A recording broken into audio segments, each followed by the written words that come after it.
Carlos, it's been a while since we saw you, and I know a lot of fighters have gone through this, but transitioning from your last fight in front of a crowd to fighting in Abu Dhabi in an empty arena with all the restrictions and masks and social distancing, what has that process been like for you?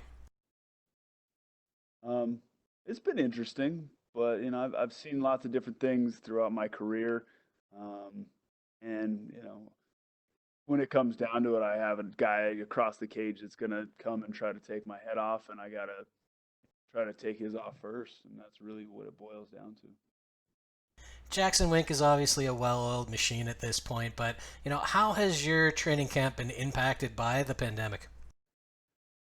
to. Well, so a lot of gyms were closed, and I was kind of quarantining and distancing. So I was training on my own quite a bit at my house. Um, And yeah, so I had to get kind of a small group of training partners that I could, trust, and hopefully we weren't going to be passing the corona around by breathing heavily into each other's faces while we were fighting. Fair enough. Court McGee here is a veteran himself, obviously a durable opponent. So just give us your thoughts, first of all, on the matchup. Um, I'm excited about the matchup for sure. I think Court brings it every single time. He's well rounded, comes from a great camp, got a great skill set, and I think we're going to put on a hell of a fight. One of the things that he said earlier is that he's excited for this matchup, and he normally doesn't get excited when he learns his opponent's name. When you hear something like that, what does that mean to you? I think, honestly, I think this fight's going to be special. We're both a couple of dudes that are passionate about fighting, and I think just style wise and in the way that we approach the game, I think this is going to be an interesting fight. And I think it's going to be something to watch. Now, obviously, a few factors here. I mean, the time away and the fact that you haven't won for a while. Don't want to make too much about it, but I mean, heading into this fight, having lost five straight, I mean, do you view this as a must win in terms of continuing on in your career? I don't know as far as continuing it on in my career, but I don't know. UFC's probably going to get sick of me, not showing up. So I should probably win. Um, but I'm not. I put in the work. I did the preparation, and I'm going to go out there and show up, and I'm confident that I'm going to come away with the win. Outside of the cage, you kind of ventured into the apparel business recently, and I know you've done the coffee thing before as well. That sort of entrepreneurial side of you, is that something you want to embrace more as you get closer to the end of your career? Yeah, it's Yeah, for a number of reasons. It's given me a different direction to grow and to think. I've been, ultra focused on being a, professional martial artist for my entire adult life, and there's a lot to learn, lot to experience, but expanding in that direction is it's been fun. It's been new and exciting because I have to learn and develop in a different way. All right, and last one for me. This is just kind of not anything to do with anything, but you've trained with Jon Jones. You fought GSP. Those are two of the main picks a lot of people would say for greatest of all time. Do you have a choice in that debate? Oh, as far as who's the greatest, Yeah, absolutely. man, you putting me on the spot. I think John has, because of the era that John fought in and the opponents. I think I'll have to lean towards John.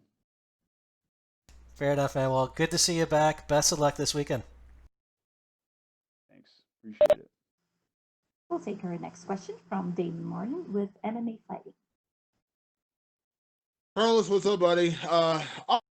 Obviously, every fight is a big fight, and you've gone through the hills and valleys of a MMA career, your whole career. But does coming off a few tough losses, raise the stakes in a fight like this? I don't want to say do or die or those kind of like trigger words, but do you feel like this is kind of like that must-win situation for you? I think it's must win in the sense that if I lose, it's gonna hurt really bad and suck. But I'm not really attached to like, oh, this is like, it's like this is a doomsday scenario for my career. Um, I think that's putting too much pressure on things that I can't control. I prepared thoroughly and rigorously for the fight, and um, I think I got my head straight, and those are the things those are the things that I'm in control of, and I know that if I go out there and compete to the best of my ability, that I walk away with a win in this one, and if I win, I think that you know there's a lot to be said if I go out and put on a good show. Absolutely. You were going to fight Mickey Gall last year, and I know obviously that one didn't come together. I know you've never been a guy to really handpick opponents or say, I want this guy over that guy. Was Court McGee literally just the fight they offered and you accepted? Was there any talk about any other opponents, or was this just that's the guy and you said yes? Well, actually, when they mentioned Court, I like Court, and we've kind of, kind of have a whatever, like a rapport. And I was like, well, is there anybody else? But like 5 minutes later, I'm like, you know what, fuck it, let's do the fight. Let's make some money. It's work. It doesn't really matter.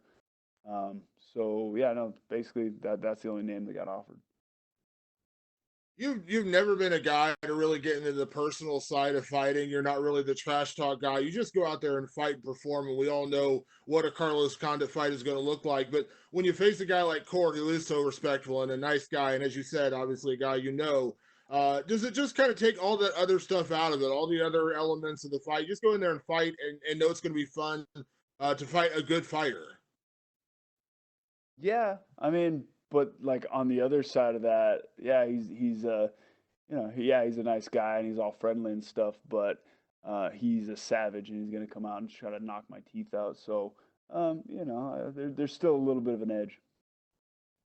I know in the lead up, there's been a lot of talk about the possibility of after this, when everything goes well on Saturday, facing off with Nick Diaz. He's coming back.